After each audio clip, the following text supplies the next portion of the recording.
Olivia Novrimada Zahra, saya mahasiswa PPG Prajabatan Universitas Muhammadiyah Prof. D. Hamka. Saya akan mempresentasikan mengenai bagian vocab saya mengenai permasalahan literasi yang terjadi di SNPN 167 Jakarta sebagai tempat pelaksanaan PPL saya. Baik, yang pertama yaitu dari judulnya, yaitu vocab masalah asesmen literasi kelas 8 SMP, di mana saya mengajar kelas 8 SMP, tepatnya materi teks laporan hasil observasi. Saya menemukan akar masalah dari literasi siswa dalam materi teks laporan hasil observasi. Ada 4 masalah yang sangat terlihat. Yang pertama yaitu rendahnya pemahaman struktur teks. Jadi taksonomi siswa ini masih mengalami kekeliruan, di mana di bagian deskripsi umum masih terdapat beberapa pola yang ada di deskripsi bagian, seperti itu. Lalu yang kedua, kosakata teknis yang terbatas, seperti kata-kata ilmiah. Siswa masih terbatas pemahamannya mengenai kosakata tersebut dikarenakan para murid tidak diperkenankan untuk membawa gawai ketika mengerjakan teks laporan hasil observasi.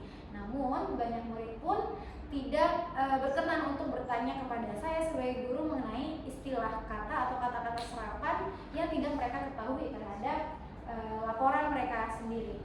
Kemudian yang ketiga, kurang tertarik dengan topik teoritis atau monoton. Mereka lebih tertarik dengan objek-objek yang memang mereka menilai bahwa itu sangat mudah bagi mereka untuk dikerjakan. Sehingga terkadang terjadi permasalahan bahwa murid ini tidak suka menulis berdasarkan hasil pengamatannya, melainkan murid menulis hanya berdasarkan pengetahuan dia terkait objek tersebut, seperti itu. Jadi ada bias di mana tidak sesuai dengan hasil observasi dengan hasil pemikiran mereka sendiri, seperti itu. Lalu vocab yang kedua yaitu masalah asesmen literasi yang terintegrasi dengan pengalaman PPL. Yang pertama, asesmen tradisional hafalan struktur. Kami sebagai guru, saya khususnya sebagai guru PPL di dalam kelas tersebut, terkadang masih sering menggunakan asesmen yang tradisional atau yang hanya LOTS atau low order thinking. Jadi hanya pemahaman yang dasar seperti itu. Jadi tidak sifatnya HOTS atau analisis mendalam. Yang kedua, literasi dan konten mata pelajaran yang terpisah. Ketiga, instruksi kurang spesifik. Terkadang saya memang melakukan kesalahan dalam pengajaran seperti hanya memberikan perintah untuk identifikasilah objek tersebut, seperti itu. Harusnya saya perlu melakukan pendalaman terhadap instruksi yang saya berikan ke murid-murid saya. Lalu teks LHO terkadang tidak autentik dan juga terlalu panjang sehingga membuat murid enggan untuk membaca teksnya sampai selesai. Dan solusi penerapan di kelas adalah tentu yang pertama adalah saya wajib mendesain asesmen yang terintegrasi dengan baik literasi maupun dengan kontennya. Yang kedua, saya harus menggunakan teks autentik dan menarik.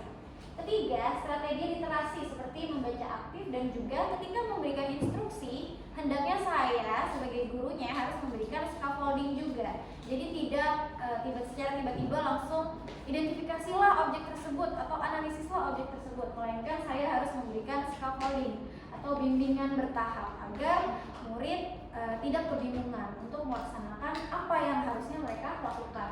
Dan yang terakhir, asesmen formatif, serta saya wajib memberikan umpan balik secara berkala, baik secara individu maupun secara kelompok. Dan hasil dan dampak mengenai AKM yang sudah diberikan berarti kemampuan harapannya adalah kemampuan menulis teks LHO meningkat dikarenakan solusi-solusi tadi yang sudah saya terapkan di kelas. Lalu pemahaman konten para murid juga lebih mendalam mengenai objek yang mereka observasi dikarenakan objeknya memang dipersempit dengan hal-hal yang dekat dengan mereka, dekat dengan lingkungan mereka. Jadi mereka tidak berangan-angan dan tidak memasukkan pemahaman yang mereka dapatkan dari internet saja.